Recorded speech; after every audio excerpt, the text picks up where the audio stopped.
For we are opposed around the world by a monolithic and ruthless conspiracy that relies primarily on covert means for expanding its sphere of influence, on infiltration instead of invasion, on subversion instead of elections, on intimidation instead of free choice, on guerrillas by night instead of armies by day. It's backed by Jeff Bezos, founder of Amazon, NASA, and the CIA. Each one costs $10 million and operates at 459 degrees below zero.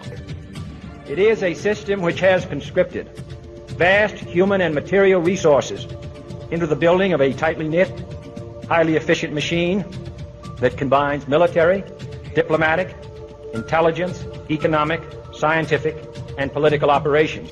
They call it the infinity machine, quantum computing. Its preparations are concealed, not published. Its mistakes are buried, not headlined. Its dissenters are silenced, not praised. No expenditure is questioned, no rumor is printed, no secret is revealed. If you go all the way back to Norwood Wiener, the goal of creating artificial intelligence was to create an all-seeing eye, a global computer that sees all, sees everything, and to become gods. And the Sentient World Simulation, SWS, went live in 2007. Right now, we're inside a computer program. Is it really so hard to believe? These nanobots, these blood cell-sized devices, will be going in our bodies. We'll have some go inside our brains through the capillaries, non-invasively. They'll be interacting with our biological neurons. So they'll put our brains on the internet, and they'll also enable us to enter a virtual reality environment from within the nervous system. So if I want to go in a virtual reality environment, the nanobots will shut down the signals coming from my real eyes and my real skin and create the signals that would be appropriate for the virtual environment, and then it'll feel like I'm in that environment. This isn't real. What is real? How do you define real? If you're talking about what you can feel, what you can smell, what you can taste and see, then real is simply electrical signals interpreted by your brain. If we have algorithms that stimulate the right things and give it the right data, they could reprogram you in a way without you even knowing it. We call it hallucinating, right? But these would be controlled hallucinations run by algorithms. So you think you're in control of your own will, but it's actually some evil AI or evil people controlling everything we do, and we're more like zombies. It is called the Sentient World Simulation. The program's aim, according to its creator, is to be a continuously running, continually updated mirror model of the entire planet, complete with billions of nodes representing every person on the Earth. Targets and mind-controlled victims have their minds linked up for life with conscious supercomputers, which send a steady stream of bidirectional, low-frequency electromagnetic radiation to the target's brain. And what people have to realize is that these targeted individuals are basically the test stage for rolling all of this madness out to all 7 billion of us on this planet. And this was a white paper put out by Purdue University in 2006, and the Sentient World Simulation, SWS, went live in 2007, which represents every person on the planet within this computer matrix as a node, and every node is given an avatar, an identifier. And that is real-time, 24/7 monitoring of every person on the planet. This is primarily, but not exclusively, facilitated by the adiabatic quantum computers produced by D-Wave Corporation.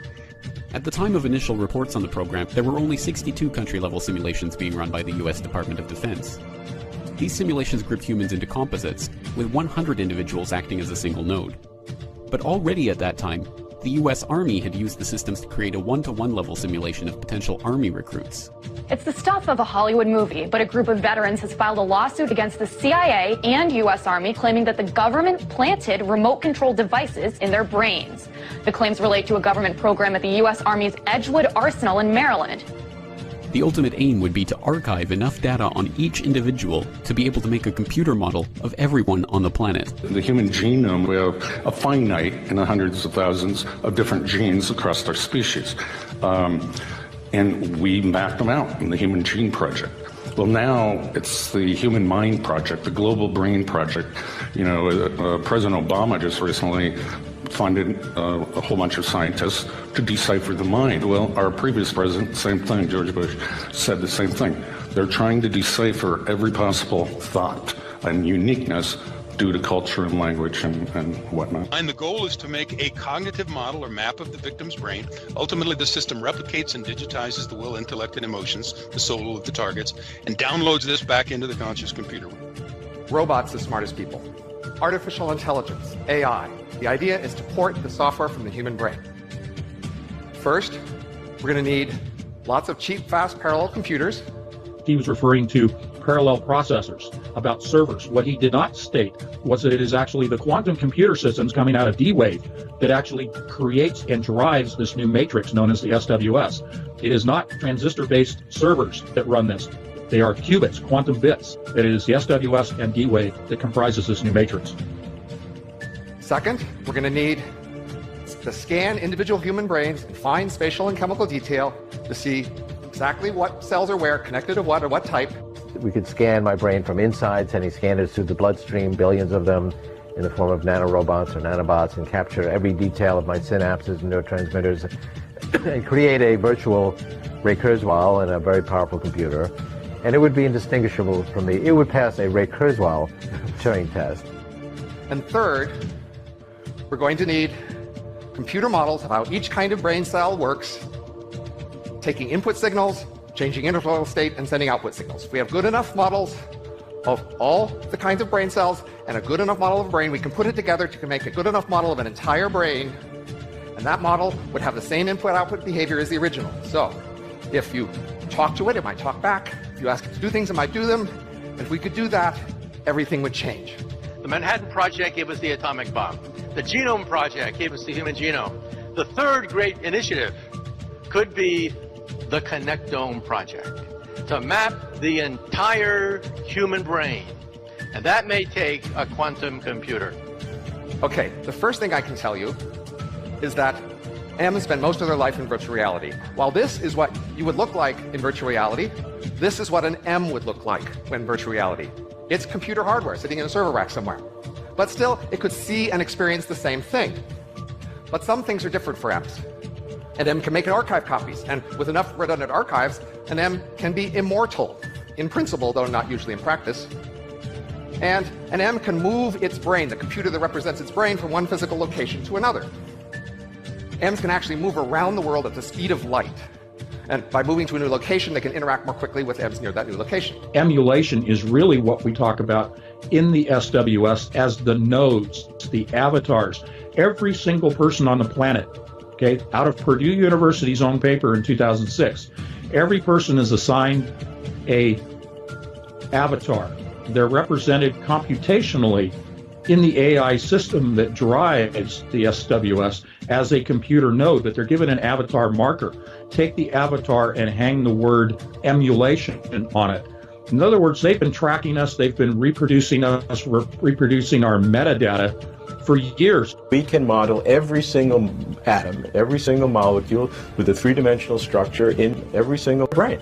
They claim they've modeled the personality of every adult in the United States, 230 million people. And SCL, the mothership group, they do work in any number of countries. They're involved in politics in many countries. They put together a micro-shot personality assessment for everyone. M's are very much like humans, but they are not like the typical human. The typical M is a copy of the few hundred most productive humans. If you construct a model of the human brain, you can then plug people into this hive mind. You could, as an intermediate step, take these duplicated neurons, artificial warm and wet qubits, as I call them, and you can integrate those into an actual human mind. Thus, you are able to control that human mind with artificial neurons and then have those minds connected to each other, just like you network and daisy chain computer systems. That is the hive mind. And this means that in the future, communications could be done mentally. What I'm saying is that the internet will be replaced by BrainNet. They control the mind the same way that they teach the AI computer systems at the high level of AI. We're not talking about cars and trains and planes and automobiles. Okay, we're talking about AI that is so sophisticated that it operates a sentient world simulation, so sophisticated that it actually taps in and controls the mind. And Google was the primary interested party that pulled this whole thing together. What they're going to do is apply this machine to an area that I think is fundamentally important. It's the crux of our future as humans, and that's, can we build machines like us? We can model every single atom, every single molecule with a three-dimensional structure in your entire brain. That level of precision will keep advancing to the point where it's absolutely indistinguishable, even at the very, microscopic level. So you could recreate an entity that's, even if you looked inside of it, its simulated brain would be processing information just the way I do. If you start looking at quantum computing and where it's going, it's pretty freaky sort of stuff. And thinking about the world as an electrical universe and the fact that we are energetic electrical beings, that's how we work. Everything is electrical. Every signal that runs through our body is electricity. Every thought we have, everything we feel, every touch, everything we speak, it's all the result of electromagnetic signals floating around our body, impulses that come from our heart, from our brain, the way we feel a bench when we touch it. This is an electrical signal that's sent to your brain that tells you what the bench feels like. So it's all electromagnetics. It's all firing of electromagnetism through our synapses and all this sort of stuff. The adiabatic quantum computer is linked to 7 billion human brains. It is now, in its own language of cryptology, able to function independent of any oversight throughout the world with its own form of communication, its own form of code. And it is able to link everyone on the planet at this point. We can model every single atom, every single molecule with a three-dimensional structure in every single brain. They claim they've modeled the personality of every adult in the United States, 230 million people. And SCL, the mothership group, they do work in any number of countries. They're involved in politics in many countries. They put together a micro-shot personality assessment for everyone. What I am principally is not this material stuff, but a pattern of information. Well, then if the pattern is the essence, and if you copy the pattern to whatever level of precision you need, then that copy that has the exact same pattern should be me. They're running everything that's happening in society parallel, and they've got a little dot in their matrix for everybody. This is a game society. They know where it's been, they know where it's going, and they know where it's going because they're steering people into the direction it wants to go. There are an enormous number, mind-bogglingly large number, of parallel realities, as real as this one, that have different consistent histories. So imagine a world where all of the laws of physics as we know them are obeyed, but different decisions were made along the way. Different decisions at the level of tiny microscopic particles, different decisions all the way up to what you chose to eat for lunch, and whether you chose to come to this session or not. This is an article from 10 years ago. Sentient World. Games on the grandest scale. The VOD is developing a parallel to planet Earth with billions of individual nodes to reflect every man, woman and child this side of the dividing line between reality and AR. It's absolutely indistinguishable, even at the very, microscopic level. So you could recreate an entity that's, even if you looked inside of it, its simulated brain would be processing information just the way I do. Deep State has merged the quantum computer with the sentient world simulation. And the true reason for all this data collection is to feed it into this AI machine to predict and manipulate the course of humanity.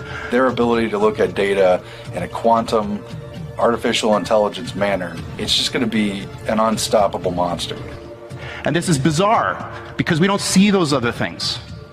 But science has reached the point now where we can build machines that exploit those other worlds. So Google was set up 18, 19 years ago to build a giant artificial supercomputer based on the neuron activities of the hive mind of humanity, with billions of people wired into it with the Internet of Things. And so all of our thoughts go into it. And yes, they're in the cloud, but it's actually encrypted and kept private for you, and we do a pretty good job with that. And we're actually building a computer that has real neurons in real time, that's also psychically connected to us, that are organic creatures. You are connected as an organic computer.